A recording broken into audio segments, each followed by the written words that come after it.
to detect carrier.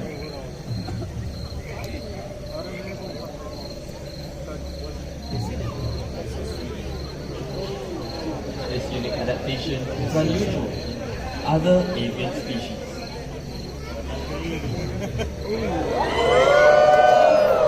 Once it is found, a carcass will rely on other birds and animals to help to tear it apart, and will only stop eating once the carcass has been stripped to the bone.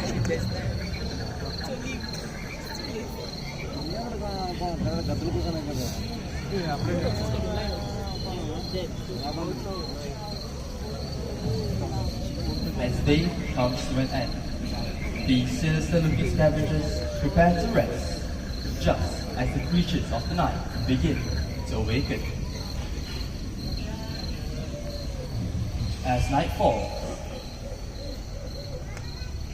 two worlds, one of sunlight, the other moonlight, blend into one.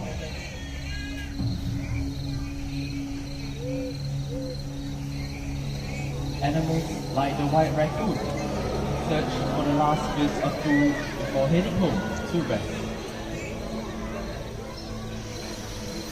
Digging with his dexterous paws, he searches for his favorites. Insects, worms, snails, and even the prized eggs. Once satisfied, he'll return to his home in the trees to curl up for the night.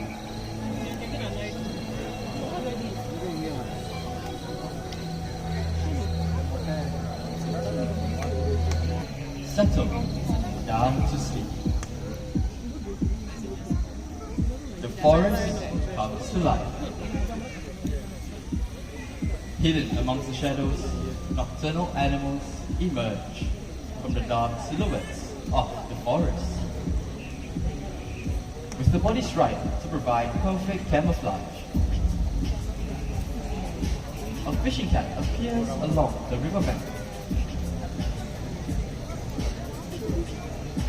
These cats love to swim and dive underwater, and they wear their short hair so dense that even water can't get through. It is this layer that will keep them warm and dry, even in chilly waters. Fishing cats are rapidly disappearing due to habitat loss and poaching. They deserve our protection before they disappear forever. Good evening once again and welcome to the world of the night hunters. Now I've often been asked how the nocturnal animals survive. Well, all night creatures have unique adaptations for survival in the forest. For example, the binturongs. Now coming out in just a bit, we'll soon be joined by our very own binturong that goes by the name of Aslan. And here he comes, everyone. Now they are jet black in color, which makes them almost invisible at night. And with their excellent eyesight and quiet ways of moving through the dense forests of Asia, they are able to pounce on small animals easily. Now bird eggs are their favorites, and they also feed on fish, fruits and other small mammals. Now a binturong in the wild will live up to 20 years, which is relatively long for such a small mammal. Now while Aslan's making his way along the branch, he'll be showing us another unique adaptation of the binturongs.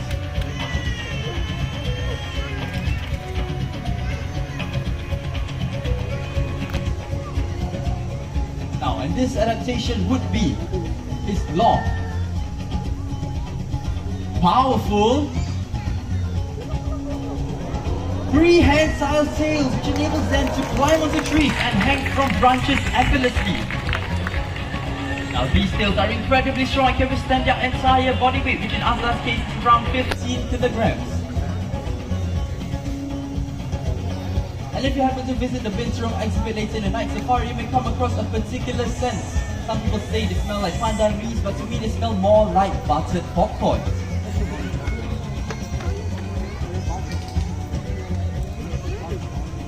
Now as Aslan makes his way back, look at the way he walks. Binturongs are also known as the Asian Bearcats due to their short stubby legs and bear-like walk. With that, let's say goodbye to Aslan, our binturong.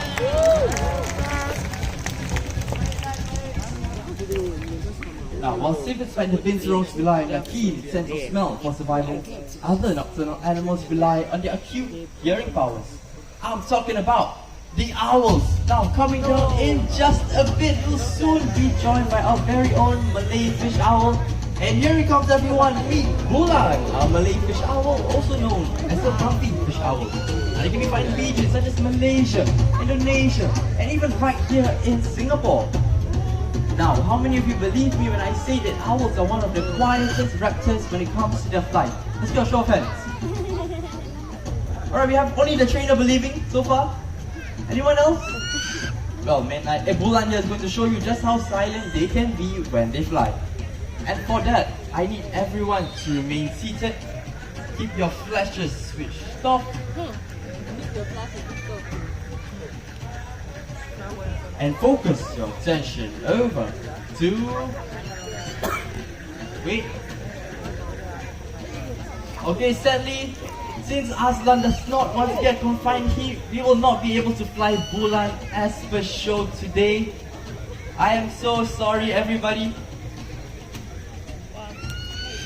And the owls, they actually have asymmetrical ears, which means that one ear is set higher than the other, and it enables them to triangulate the exact location of their prey, even in total darkness. And with that, let's give a round of applause to Bulan, the Malay Fish Owl, along with our trainer, Darren. Now, we want to meet Oscar. He is our Eurasian Eagle Owl. Now, Eurasian Eagle Owls, like the name suggests, they can be found in regions of Europe as well as in Asia. And he is going to show us his unique adaptation, which will be his rotation of the head. Now, while he gets comfortable on the perch, I'm going to ask every single one of you a question. So it's relatively known that owls can rotate their heads, but to how many degrees? Shout your answers. 360. We got 270 on this side. How about this side? 360. We got 270 and 360. We got 270, we got 360. Well, if you say 270 degrees, give yourselves a round of applause because you are absolutely right. Now, for those of you who said 360 degrees, that's actually a full circle. So Oscar said here might just pop off. Now, the reason why owls can rotate their head a full 270 degrees because they are unable to move their eyeballs up or down or left to right. Now, with me talking, I'm going to let Oscar show you exactly how it's done. Take it away.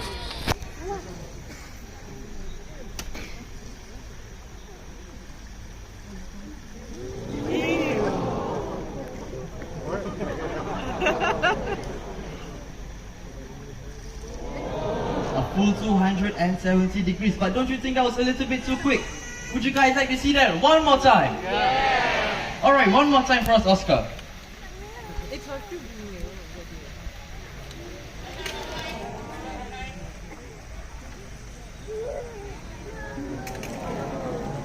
Look at that, a full 270 degrees.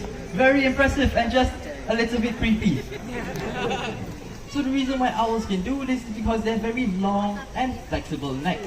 Unlike us humans, we have 7 neck vertebrae. Owls here, they have an impressive 14.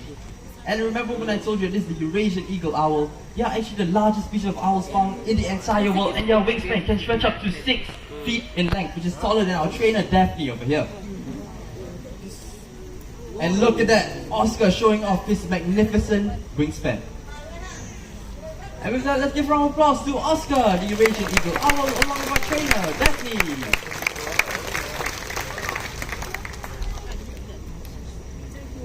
Now, creatures of the night, they come in all shapes and sizes. And for our next animal, I will not tell you what it is, but I'll give you all some clues. Are you all ready? Yes. Alright, clue number 1. This animal is very small. Well, clue could be a fox. Now, clue number 2. This animal is native to the Sahara Desert. Now, while y'all, I'm gonna give y'all one last clue. This animal has really large ears. Now, while y'all are guessing, I'm gonna step aside and call them out.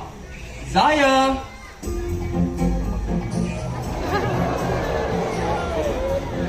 Everybody meet Zaya, our fennec fox for tonight. Now, fennec foxes, they are natives to the Sahara Desert. and they're able to leap vertically and horizontally from 1 meter to 1.2 meters in length. They'll be showing off this impressive jump, and look at that!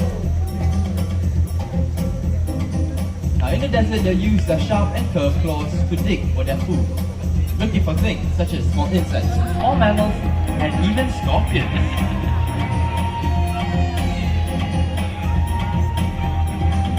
Remember when I told you that they have really large ears? Well, this helps them listen out for prey or predators sticking up from behind them, and it also helps to get rid of excess heat when out in the hot Sahara sun.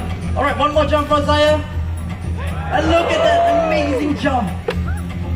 And off he goes back home with our trainer, Najmi.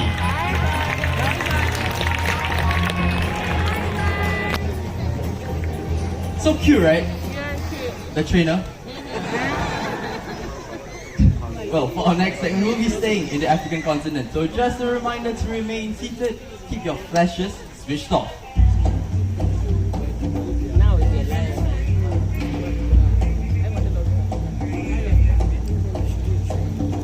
A famous hunter from the African continent.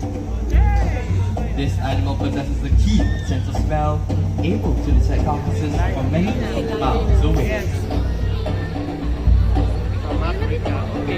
The largest of the hyena species, this is the spotted hyena.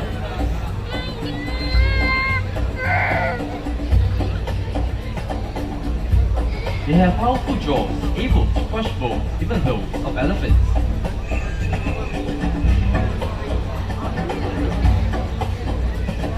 And with an excellent digestive system, they can digest their entire prey, which includes the skin, the teeth, the hooves, and the horns.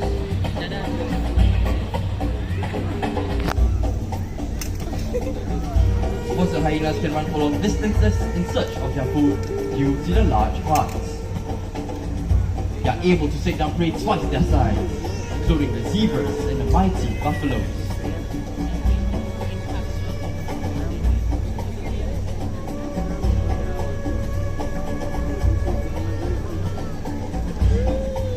Many people think that they are a type of canine due to their dog-like features, but in fact, they are more closely related to the cats.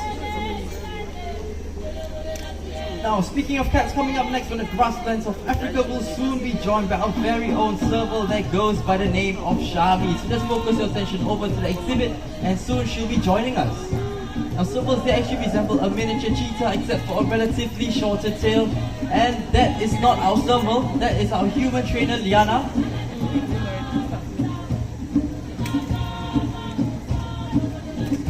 Now, servals, they rely on a sophisticated sense of hearing to find their prey moving along the tall grass or even hiding underground.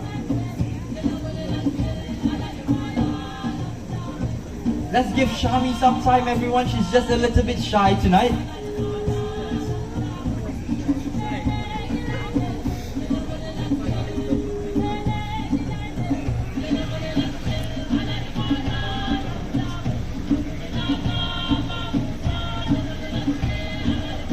Servals are one of the fastest cats in the African savanna, only slightly slower than the cheetah.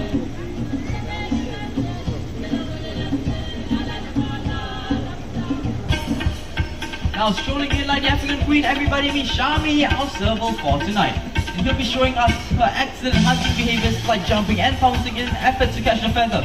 Let's go, Shami, human versus serval. Let's see who's faster. Come on, Shami. And for those of you who have cats at home, this is exactly the same. And she has caught the feather, and this is why servals are one of the most successful hunters in the African savanna. Thank you, Shami, and our trainer, Liana.